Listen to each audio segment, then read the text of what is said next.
संसार में अधिकतर लोग पुत्र चाहते हैं और पुत्री के होने पर ऐसा लगता है मानो उनके ऊपर पहाड़ टूट गया है।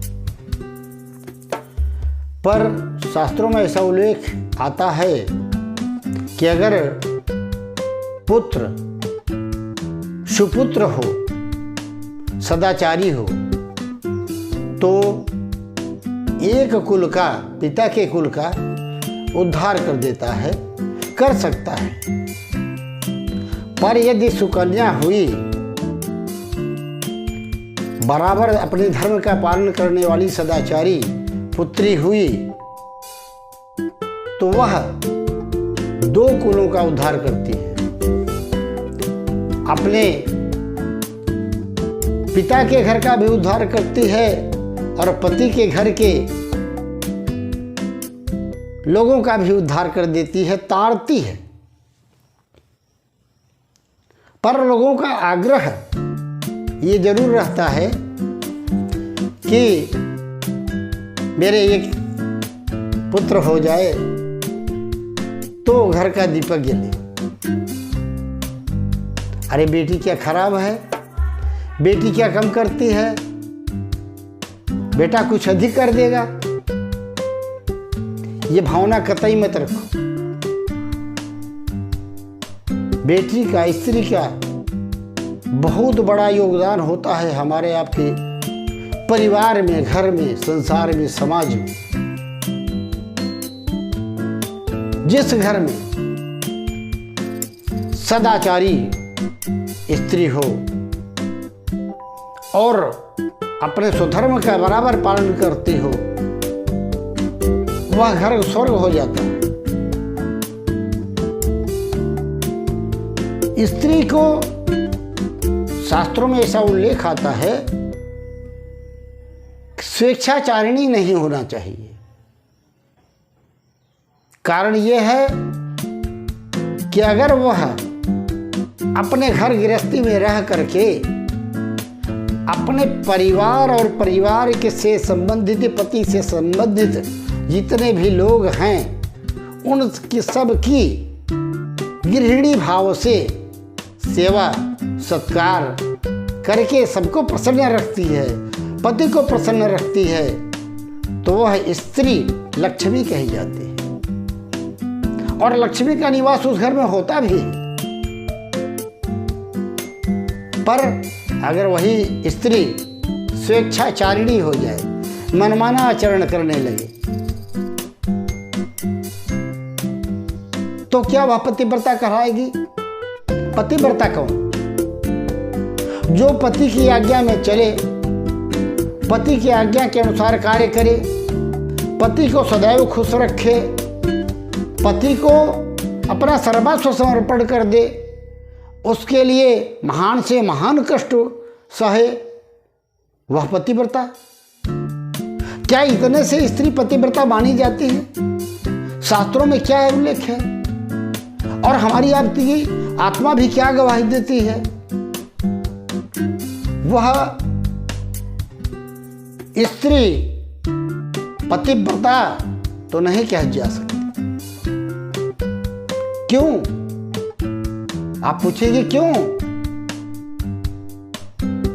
अरे वह पत्नी, वह स्त्री अपने पति की आज्ञा तो मानती है और पति की आज्ञा के अनुसार कार्य भी करती है, पर पति के लिए एक संकट पैदा कर देती है। बोलो क्या?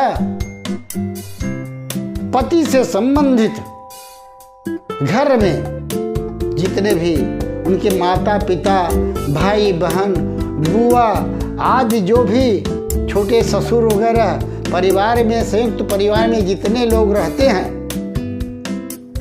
उनको देख के अगर जले, उनसे ईर्ष्या करे, उनसे भेदभाव करे, उनके साथ गलत व्यवहार करे, उनका अपमान करे, तो ये बात पति को सहन होती नहीं और पति धर्म संकट में पड़ जाता है कि मैं स्त्री की मानूं अथवा परिवार वालों की। मैं परिवार को लेकर चलूं या स्त्री को लेकर चलूं, वो धर्म संकट में फंस जाता है।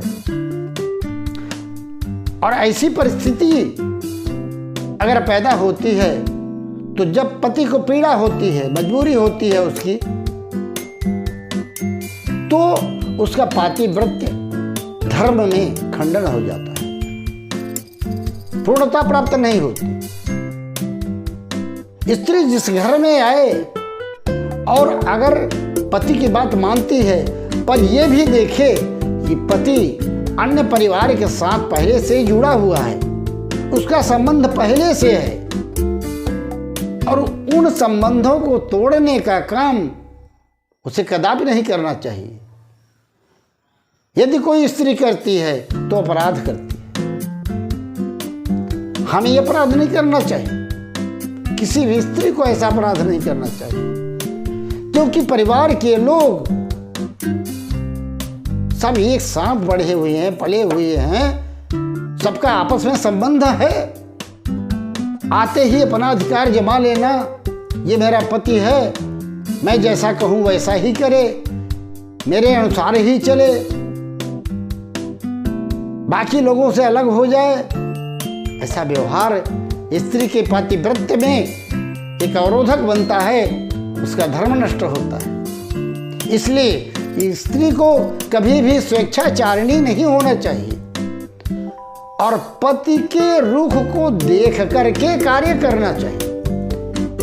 अगर पति चाहता है कि हमारे माता पिता, भाई बंधु, परिवार, बुआ बहन सभी मेरे साथ सुखी और सानंद रहें, तो पत्नी का भी यह कर्तव्य होता है कि उसकी इच्छा को पूर्ति के लिए वह स्वयं वैसा ही कार्य करे, वैसा ही बर्ताव करे, वैसा ही आचरण करे, ताकि उसका पति धर्म संकट में न पड़े और उससे पीड़ा न हो, किसी प्रकार की तकलीफ न हो, तब उसका पातिव्रत्य धर्म सुरक्षित रहेगा। स्त्री को कहीं बाहर जाने की जरूरत नहीं है। वेद शास्त्रों में कहा गया है स्त्री का एक ही धर्म है, पति की सेवा। तो पति की सेवा के अंतर्गत उसका सारा परिवार आता है जो उससे जुड़ा हुआ है। अगर कोई भी स्त्री पति के संबंधित परिवार का अपमान करती है, उन्हें दुखी करती है, कष्ट पहुंचाती है, अनाप शनाप बोलती है, तो वह पतिव्रता हो ही नहीं सकती, उसको पतिव्रता का दर्जा नहीं मिल सकता। वह तो स्वेच्छाचारिणी हो जाती है और घर में कलह का कारण बनती है, विखंडन करवा देती है, जिससे पति को दुख तो जरूर होता है। वस्तुतः पुरुष कामांध होने के कारण स्त्री के अधीन ही रहता है, और एक न एक दिन अगर स्त्री इस दुर्भाव के कारण दबाव डालती है तो वह मजबूर होकर के अपने माता पिता, भाई बहन, सगे संबंधियों से उसे नाता तोड़ना पड़ता है, और वह स्त्री मजबूर दृढ़ इरादा करके जबरदस्ती करवाती है। अगर ऐसा करवाती है तो मैं ये नहीं मान सकता तो वह स्त्री धार्मिक है, सदाचारी है। मित्रों, स्त्री अगर चाहे तो घर को स्वर्ग बना दे और चाहे तो घर को नरक भी बना सकती है, इसमें कोई संशय नहीं है। एक सदाचारी स्वधर्म पालन करने वाली स्त्री अपने घर में जो भी भोजन आदि का कार्य करती है,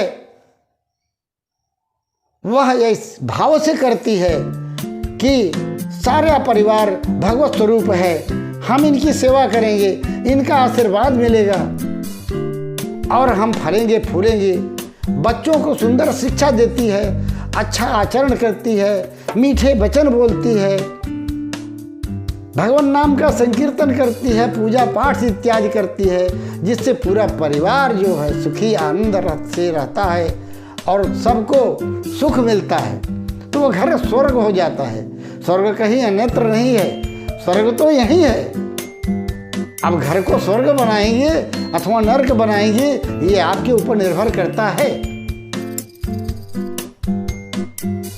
शास्त्रों में ऐसा उल्लेख है,